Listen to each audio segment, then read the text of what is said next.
Hi everyone and welcome to the channel. I've got a really interesting video for you today which I'm going to try and go into in kind of a more technical way than people usually do. It's also a topic that gets really people, upset, gets people quite mad on both sides of the argument. So I'm going to kind of outline my point of view and try and back it up a little bit. First of all, this is Bobby helping me today. I know people who watch the channel regularly will have seen him a few times. He's just shed his skin. He's still a little bit stressed. He's a little bit angsty, so he might try and escape, but we'll see. We'll see how he does.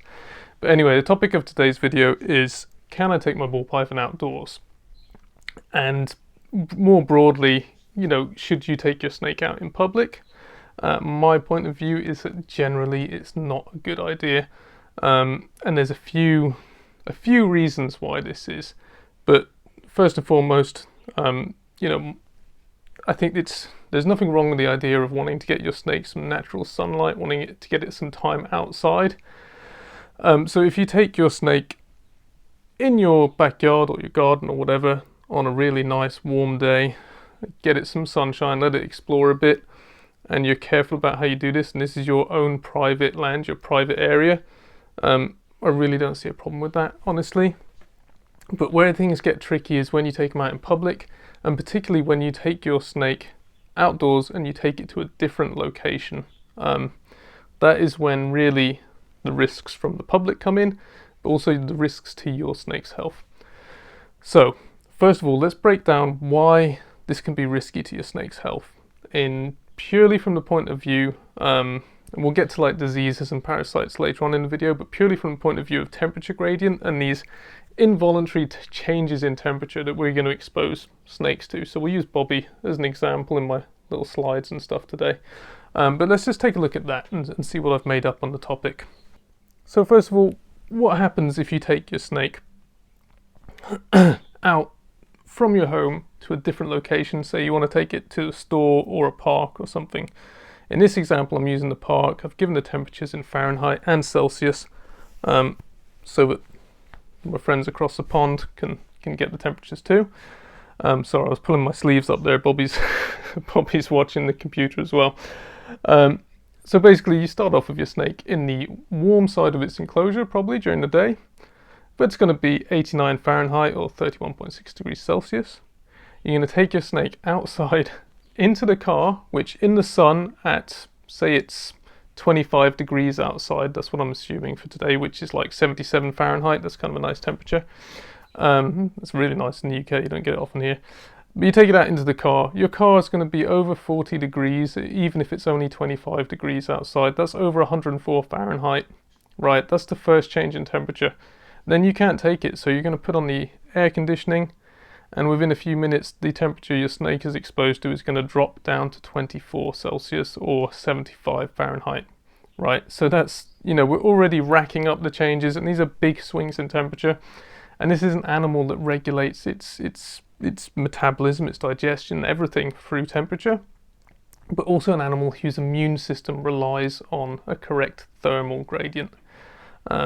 So after that, you get out of the car, you get to the park. It's 25 degrees or 77 Fahrenheit out there, which is nice. It's pretty comfortable even for a snake that likes it a bit warmer. That's pretty much okay with the sun out, really.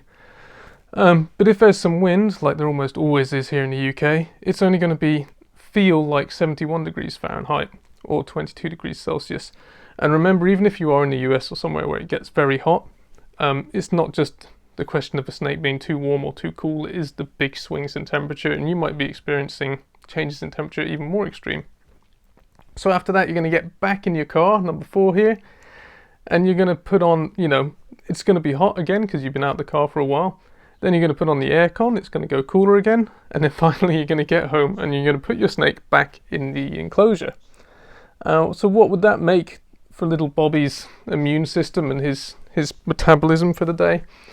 That's going to make him an involuntary temperature change of 33 degrees in Fahrenheit or 18 degrees in Celsius. And just for that little trip there, the temperature is going to have changed 6 times in the space of a couple hours.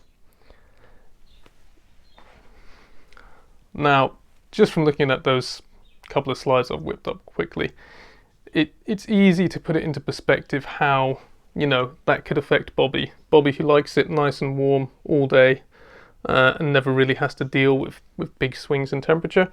It's easy to tell that that's not a good thing. And that's the kind of thing that really helps things like respiratory infections set in. I'm not saying it's likely just from doing this, but it is a stress on the animal. And really, as owners, we don't really want to stress our animals. We want them to just be happy and healthy. And there's two things Bobby absolutely loves. It's warmth and food, So that's kind of the first point, and I think that's pretty easy for everyone to understand. And the second point is how the public can react. And this is where I annoy people, because I say you shouldn't ever take your snakes out in public. And people say to me, well, you know what, Will, I'm trying to spread good information about the hobby. I'm exposing people to the animals in a healthy way, and I'm helping people learn, and lots of people come up to me and they love seeing the snakes. And that's totally, I think that's kind of a respectable point of view. The problem is you're using logic. Logic works with reptiles. If you say logically this snake needs such and such temperature, etc., that works because they live within a set collection of parameters. They're not really emotional beings like humans are. Using logic with humans does not work. We're an aggressive species that's obsessed with dominance, and we're also prone to phobias and erratic behavior. So anytime you are being logical with humans, you're going to lose. So when you're taking your snake out in public and you're showing it to people and people are coming up and they're enjoying it, those are the people that you see. They're not the people that have a severe phobia to snakes, ophidiophobia. Those people you won't see because they'll be running off down the street when they've spotted you from 100 yards away. They're going to be gone, and they're going to be upset from that experience. They don't want to see snakes in public because a phobia, even if we know or we think it's silly, to the person that has it, it's real. Okay, it's a real thing to them, and it is traumatic. Just seeing a snake could be traumatic to people. Same with tarantulas and stuff like that, right? And what happens is, those people go on, they're upset by the experience, and some of them will go on, and next time they see that advert for a charity, charity in brackets like we have here in the UK, that advertises, documents and adverts on TV saying to ban the reptile hobby, that person that you terrified in a public place, they might just go and donate. And if you think this sounds silly, it's not. We've already got a charity in the UK that lobbies quite effectively to ban ball pythons, ban keeping and breeding them. And this charity's made over 5 million in profits each year, running only 2 offices. And I also know for a fact there's even herpetologists, at least two British herpetologists on board working with them. And if you are in a hobby like ours, you have to say to yourself, well, we do have some responsibility. If people are getting annoyed with us, then there must be a reason, right? So my opinion is, don't take them out in public. If you want to take them out in your backyard, okay. But taking them out in public is a bad idea. And it's also not hard to imagine, by the same token, we've got a media in the UK and in the US that loves, sensationalizing stuff and sensationalizing stories. So if your snake does scare someone or somehow bite someone's chihuahua or something, it would end up in the paper quite easily. And it doesn't do the hobby any good. Every time any of us does something like that, it harms the hobby. So I know it sounds like kind of a downer, and I know it sounds bad saying that humans are irrational and they're emotional beings, but we are, it's not like reptiles. Reptiles, you can use logic with them, they don't bear a grudge. Humans are different. So this is the kind of stuff we have to think about, right? Now, finally, last but not least, the last thing that you can expose your snake to, particularly if you take it outdoors in a slightly more wooded area or something like that, is the risk of diseases like certain types of, who knows what, nidovirus or nidovirus, I don't know how to pronounce it. There is stuff like that lurking around in different countries, not particularly here in the UK, but there's a lot of keepers in Indonesia and Malaysia and places like that, where these diseases are more common, and there's various types, and sometimes they do cross-infect. So taking your snake outdoors is always a risk of diseases. I don't know what Bobby's doing, he's trying to do knots here. But there's also a slight risk of catching snake mites. And this applies more to people in warmer climates, say Southern Europe or the US, maybe even Canada. I'm not entirely sure about Canada, but the snake mite, I think it's called Ophionisis natricis or natricis. Not quite sure on the pronunciation of that either, so don't quote me on that. But the snake mite is an animal that we have found to have a worldwide distribution now. Honestly, I don't know where it came from originally, but it is being found around the world. It is cropping up all over the place. So if you live somewhere warm, yes, it is entirely possible that you take your snake outdoors somewhere, let it have a climb around in a tree or something, and it catches snake mites that have been crawling on one of the local snakes or lizards. So that's always a risk.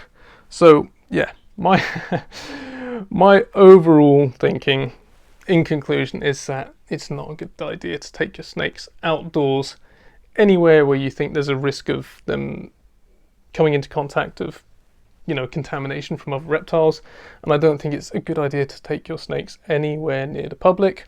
Obviously, the big exception being reptile shows. If you go to a reptile show, you better expect to see reptiles. But aside from that, I think it's a bad idea. But, I'd like to hear about other people's experiences as well. So, please do comment and let me know what you think. But anyway, as always, I hope this has been a helpful video. I hope that I've gotten across, where my point of view is without upsetting anyone too much, as I don't try to upset people, but I still do it on a regular basis. So anyway, please do like and subscribe, and please do come back in a couple of weeks for another video. Thank you very much.